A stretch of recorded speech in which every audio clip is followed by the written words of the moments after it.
it's a new week, which means there's a new opportunity. Steelers going in 2-5, playing the Philadelphia Eagles in the Battle of Pennsylvania on Sunday, struggling going into this game. But like I said, new opportunity, and hey, upset on the table against the NFC's best, the last unbeaten team in the NFL.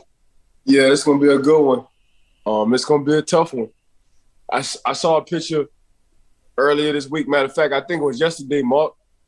Saw a picture, my first time ever seeing this, for Coach Tomlin, sitting on the bench, and the offense was gathered around him. The offense was gathered around him. I don't know what was said.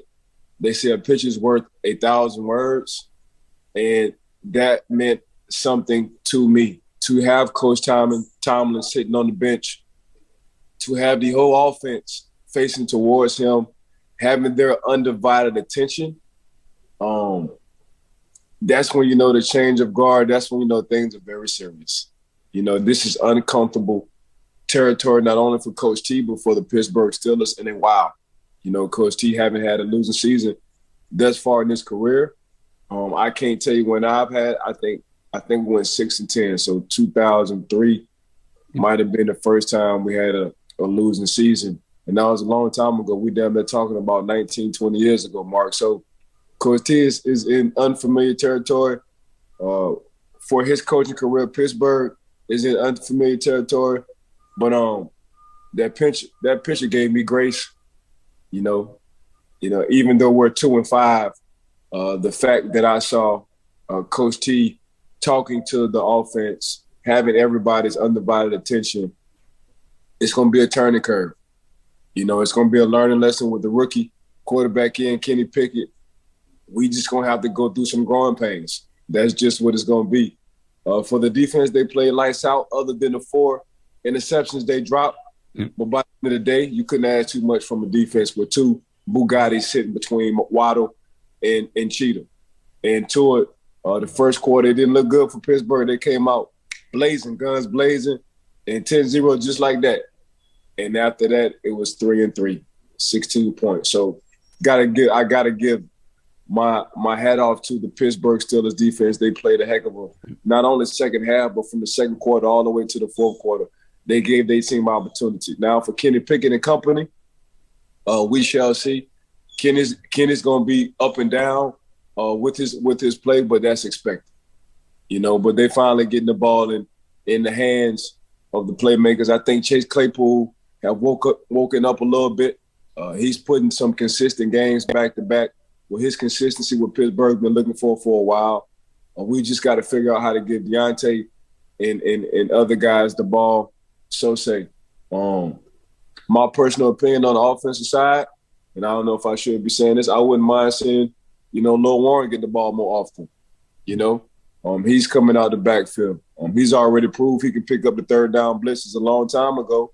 Might as well let him rock a little bit. So, but just to see that picture, I don't know if you saw that picture, Mark, Coach T talking to the entire offense in Miami on the sideline and capturing their undivided attention. That showed a lot and said a lot to me. Like, here's where I'm at with everything. And I recorded a reaction after the Sunday night game. This is just my personal opinion. And I'm not one of these people where, we got to get rid of knee-jerk reaction. But I'll go through all the different statistical offensive categories. If Matt Canada stinks it up again, the offense stinks it up. It's just my personal opinion that he needs to go. And here's why I point to this. 31st in the league in points per game, 15 points a game. And that's your defense helping you out as well because of the wizardry of Minkah Fitzpatrick. And when you only give up 16 points in a game to the Dolphins, you should win that game with your defense. I know the dropped interceptions were part of it, but 30th in yardage per game, 31st in yards per pass, 32nd in quarterback rating, 28th in yards per rush, 30th in yards per drive, 31st in total touchdowns. I look to the running game. You still don't have a rush beyond 20 yards this season. This offense has been anemic, and they only have one pass play of more than 40 yards. So they're not getting splash plays from anyone on this offense right now. And to me, it's as simple as this. And I know that the skill position players are still very young. but the sum doesn't equal its parts. A year ago, Deontay and Najee were both Pro Bowl players. As a rookie, Pat Freiermuth, 7 touchdowns. In 2020, Chase Claypool tied a franchise rookie record with 11 touchdowns. We see what George Pickens has been doing. 6 receptions on 6 targets, including one of the best catches we'll see all year. Why do you go away from Pickens when you got to prove that the Dolphins can stop that? I love the efficiency, 6 catches on 6 targets. This offense is very frustrating.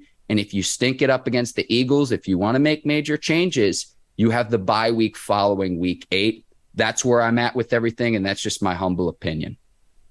Yeah, I'm not going to discredit nothing you said. You're entitled to your own opinion. There's a few things that I can't say, but they're running into a monster going against the Philadelphia Eagles. Not only are they top 3 in the league in the rush game, you acquire A.J. Brown and you see what Devontae Adams has been doing since he came in the league. And you see what the offensive line been doing. All they've been doing is being bullies, kicking butt in the running pass game and moving on and winning ball games. That's all they've been doing.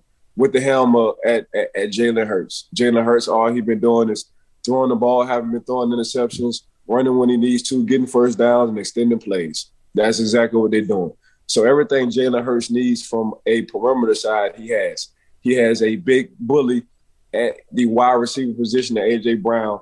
He has somebody quick that can go deep and make plays in Adams. And, man, that offensive line, man, I don't think we're giving the Philadelphia Eagles credit on the offensive line. And we ain't even going to talk about the defensive side. You know, I vouched to get big boy. I said big boy defensive tackle from Georgia. Jordan Davis. I said Jordan Davis was the best player in the draft. Everybody laughed at me. You saw that, Mark. And right now, what Jordan Davis is doing. Who's laughing now, Ike? Ha, ha, ha. Old scout Ike T. That's exactly who's laughing now. And because I say a guy who's 350-something pounds can run low, a low 5-something, and that agile, them guys don't come around. Sasquatch don't come around too often. You know? So that's how I looked at Jay Davis. And to see what he's doing now for that field. And he's even a better person. I remember listening in training camp. He was dogging one of his guys in the drill, and one of the reporters said something like, Jordan Davis, blase. Jordan Davis was like, nah, that's my teammate. We just making each other better. So he protected his teammate off of so-called what a reporter had said, tried to make it look bad. But Jordan came in at the post conference. He was like, nah, man, that's my teammate. So nah, we just getting each other better. I just so happened to get the best of him, which y'all saw. We both was going at it. So just to see somebody doing that, just to see that secondary, just to see the head coach, because when the head coach first got hired, just off his interview, we was like, man, who is this guy? This don't even sound right. Now, fast forward to 3 years later, you see what the heck he's doing. You know, he's got Jalen Hurts and company, the Philadelphia Eagles. He's acquired in the offseason and getting A.J. Brown. He knows exactly what he's doing. You know, when you look at the offensive line, I'm going to keep talking about the offensive line because that's where everything starts. And you know how I feel about the offensive defensive line. It's the foundation of your house. When you build your house, what you're doing, you're doing it from the ground up. So you got to have a strong foundation. But just to see Philadelphia overall in general, just to see on the offensive, defensive side, how they got their draft picks, what they're doing with their draft picks, how they're using Jalen Hurts, the guys they acquired to help Jalen Hurts. Man, this is good to see. So this is going to be another tough, tall task for the Pittsburgh Steelers, who have been just very inconsistent. Ike, you mentioned the offensive line with the Eagles. You know, I say build the foundation from the ground up. And to me, for a young quarterback with Jalen Hurts, he's the beneficiary of the expertise right in the middle with Jason Kelce. He's the brother of Chiefs tight end Travis Kelce. We love Travis Kelce, but it all starts up front on the interior with Jason Kelce, 34 years old, well-established veteran in this league. And that's where it all starts with this Eagles offense, because you got the two monsters on the outside at the receiver position. Don't forget Miles Sanders in the backfield's pretty good too. So if Hurts doesn't have it, the Eagles can pound the rock. The thing I like about Philly is they can win in a multitude of ways. It's not just one way that they beat you. I mean, you hit it on the head. They can win 4 ways, really. We can win it. We can win this ball game on defense. We can win this thing on outside with the 2 perimeter guys. we can win this thing with my legs, as in Jalen Hurts, or we can win the guy who behind me, and that's in Miles Sanders. It's 4 different ways Philly can win. So they really don't rely on one thing to beat you. They see who's hot that day. If the defense is hot that day, guess what the offense is going to do? They're going to run the ball. They're going to slow the clock down. They're going to play action pass. They're going to throw plays to A.J. Brown, get him out the backfield, use him like a Debo Samuel. That's what they're going to do. If they feel like their perimeter guys are better than your secondary, guess what? A.J. Brown is going to be the bully that day, and Adams is going to benefit off that. If they feel like, man, we just want to control the clock and control the game, guess where they're going to go? They're going to go to play action. And if the play action don't work, guess what we're going to do after that? We're going to use Jalen Hurts' legs if he can't find them. So, yeah, you're right, Mark. They can beat you in really every aspect of the game. The Philadelphia Eagles can beat you. That's why you just can't lock in on one thing when you're playing them. And from the Steelers' offensive standpoint, I want to give a shout-out to Alex Corzoa for this stat from Steelers Depot. The Steelers are on pace to score 259 points this season, which is 30 fewer points than they had in 2019 when they started Mason Rudolph and Duck Hodges, all while playing one fewer game. So we're not trying to make a hyperbole about the struggles of this Steelers offense. Through 7 games, the stats don't lie, Ike, and it doesn't lie.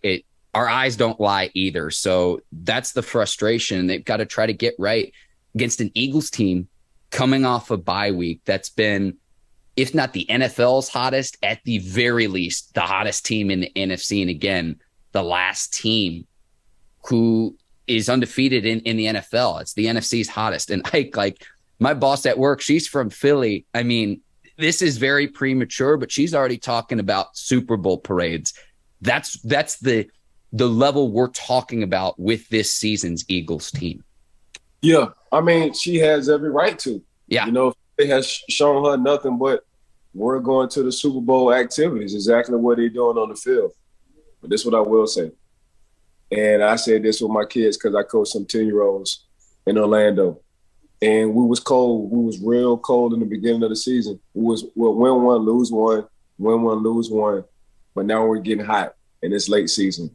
And that's one thing I do know about the NFL. You don't want to peak right now. You want to get to around week 14, 15, start peaking, and you'll roll your butt and stay hot all the way through the playoffs. So, yeah, I like the regular season. She has every right to be excited and happy, but we still got 10 games left. That's a lot of football, Mark. It's a 17-game season, and we ain't even talking about the playoffs. So, yeah, right now Philadelphia has put themselves in position in the AFC to be one, to have a bye. But golly, it's a lot. It's a lot. 10 games, Mark. It's a lot of games. Anything can happen in them 10 games. So I will say pump the brakes, Philadelphia Eagles. I know y'all happy. A.J. Brown said it last week. Man, the city is litty. It's lit. He loved the city. But 10 more games, that's a lot of football. And anything can happen in the span in the course of 10 games. I do know this for sure. And I don't want to be hot right now. That's because the expectations when we get to the playoffs are what? Going to the Super Bowl, talking like the Philadelphia Eagles, talking like the New York Jets, talking like the New York Giants. But, man, when you get these quarterbacks, these Aaron Rodgers who's struggling right now, these Patrick Mahomes going on the road and beating San Fran, these Joe Burrows lighting it up right now. And what I mean by Joe didn't start off, he started off cold. And we was questioning. But we knew sooner than later Joe Burrow was going to wind up getting hot. And look at Joe Burrow. He threw for a 481 piece in a ball game. So, not so fast, man. I just know these veteran quarterbacks, these Josh Allens, these young studs, you know, once they get around the December time, it's going to be a wrap. Yeah, like right now of like teams that could win the Super Bowl, and this could obviously change, but if I had to pick 5, 2 in the AFC, I'm taking the Bills and the Chiefs. The Eagles are up there. I'd put the Bengals in that conversation, and then the Cowboys, given their ability to play defense. Those are the 5 that I would have right now. I think the Giants are in that conversation. This is not a flashy pick, but the Titans, the Rams, if they can get right offensively, big if there. And then, like, I know the Bucks and Packers are at 3 and 4, but a lot can change here in the coming weeks. Some of these opinions are going to change between now and Thanksgiving. Ike, we just need a little bit bigger of a sample size. But if I had to pick 5, where you said, Mark, you can pick 5 teams to win the Super Bowl, it would be the Bills, Chiefs, Eagles would be my top 3. And then I'd put the Bengals and the Cowboys in that same conversation. Bills who? Bills, Chiefs, Eagles. Okay. Those are my top 3 in some order. Okay. And then I would pick the Bengals and Cowboys as well, also in that conversation to make an even 5 or to round it out with 5 teams. I mean, you spot on the money, bro. Let me ask you this, Ike. If I said you could take either the Bills, Chiefs, or Eagles to win the Super Bowl or the field, which side are you picking? I'm taking the Bills. Okay. I mean, I just hope Josh Allen stays healthy because he's running a whole lot. You know, he's using his body a whole lot. But I'm taking the Bills. They just can. The only question mark I have about the Bills, Mark, is the running game. I know in December, January football, you can throw all the yards you want, though. But man, you got to have a running game. That's how you win a Super Bowl. You win a Super Bowl by controlling the clock because now you give a team less possessions. So, you know, in the playoffs, you know, them 15 possessions, you can cut that in half. Them things turn into 8-9 possessions, Mark. We know that. You know, offensive coordinator get to looking at the clock in the second quarter, man, he like, they only had 3 possessions this whole first half. Yeah. And that's how it's when it comes to the playoff. Now, how do you do that? You control the clock by having a running game. Now, Josh Allen is part of that running game, a huge part of that running game. It's just, man, I wish they had a big bruiser. I love Singletary, but I wish they had a big bruiser. For me, I feel better if they had a big bruiser who can control that clock and take some of the load off of Josh Allen being your quarterback. Makes a lot of sense to me. Let's get I'm going to give my quick score prediction for Eagles Steelers. I've got the Eagles 31, Steelers 14, over under at 43. And what are you laughing at, Ike? Well, let's go, buddy. Yeah, I mean, it's what I've got. I mean, look, the Eagles are favored by 10.5. Some books have them at 11, Ike. I mean, I don't expect it to be pretty. You're right, but you added a couple of more points to that thing.